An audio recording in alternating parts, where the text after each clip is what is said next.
Welcome, Ryan Castle here, the CEO of the Cape Cod and Island Association of Realtors, and I'm here with our Government Affairs Director, Leslie Sandberg. Thanks, Leslie, for joining us today. Thanks, Ryan. We want to talk today about what's happening at Fall Town Meeting and kind of walk you through some of the issues we're tracking in your town and what we're working on holistically around the Cape.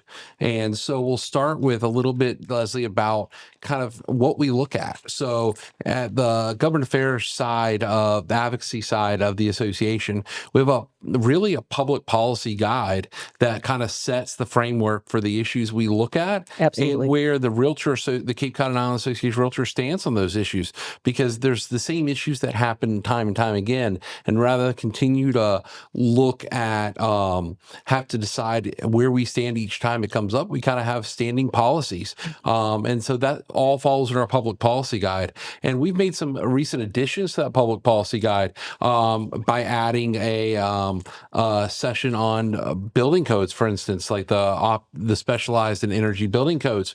But how does that process work? How does the Public Policy Committee and the whole thing work? Is about putting together a policy plan.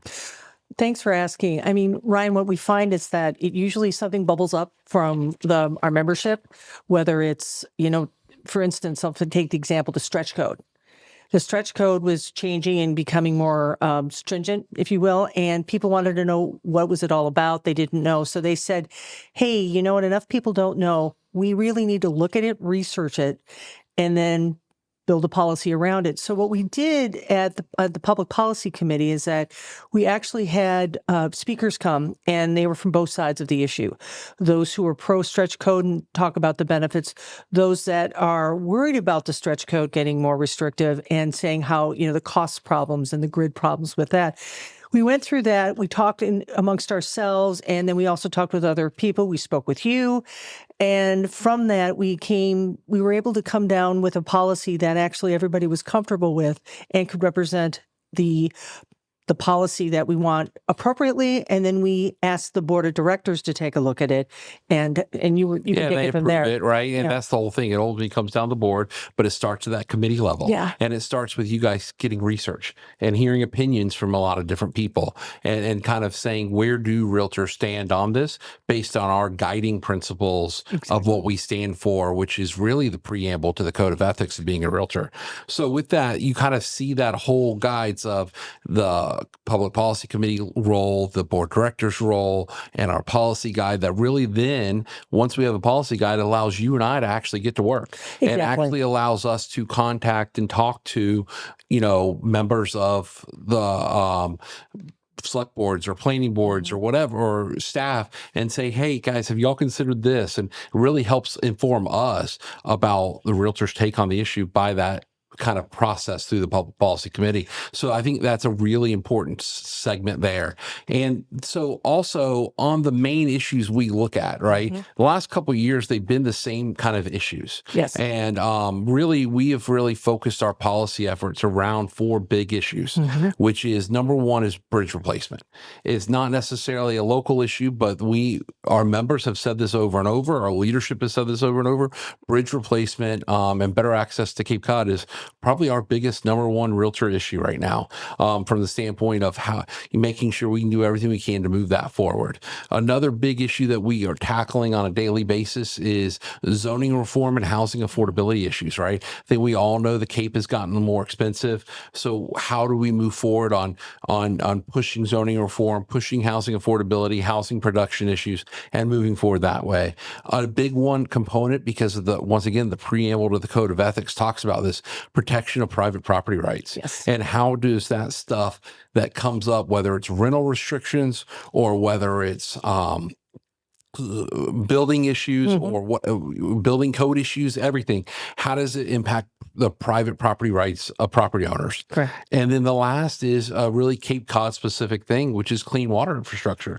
This goes so much hand in hand with our housing affordability issue, but it's also our long-standing last several years campaign we've had about Realtors for Clean Water, about not only advocating for mechanisms like watershed permits and sewer infrastructure to move clean water wastewater forward, but also educating our members about the clean water infrastructure and some of the nuances that are coming out of there. So that's kind of some of our, I think, our longstanding policy issues. Absolutely. And again, I think what people need to know with a public policy guide, it's a living, breathing guide, and it changes as issues come up. But also it helps us use that lens of, when we're looking at a public policy issue, is how would our members look at it? What do we need to do to be helpful for our members in advocating for this? And that's why the public policy committee is so important, right? Yeah. And that's where they're looking at this stuff on a monthly basis, formulating it, giving us insight, opinions, that sort of thing. And we've got a really good committee. And if anybody ever wants to join it, you'll always be welcome. Absolutely.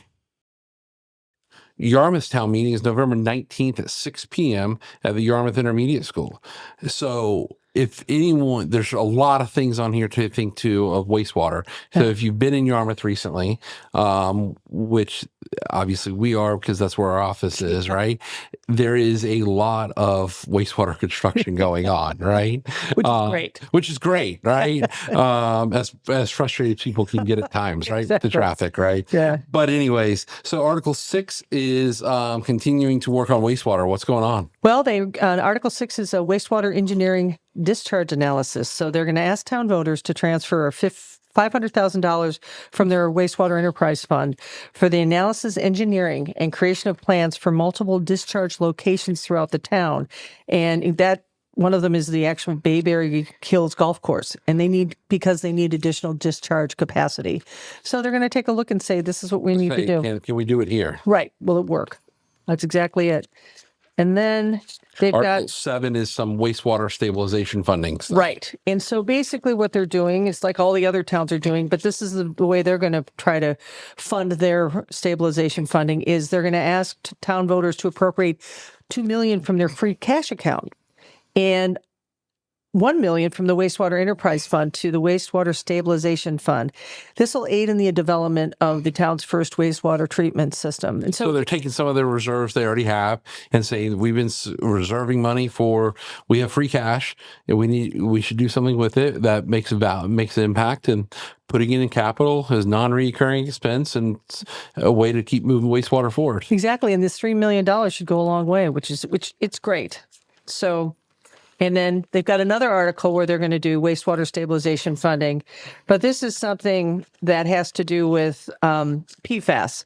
So they're going to ask town voters to transfer $50,000 from the free cash account for engineering and technical services to evaluate PFAS contamination, to better protect the threats from groundwater contamination. And the reason why they're doing it is obviously they have a border with Hyannis, and they want to make sure that they want to see what's going on with the contamination emanating from the fire training locations facility. and the airport. You got it. So that's what they're doing. They're keeping an eye on it, which is really smart.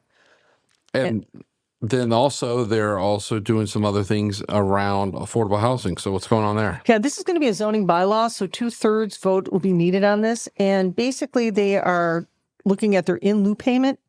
So if you do affordable housing, if you do a development and you have the inclusionary You trigger the inclusionary requirement that Yes. you have to do a certain amount of affordable. Thank you. I've had too much coffee today. I appreciate you helping me with that. I had a problem with inclusionary.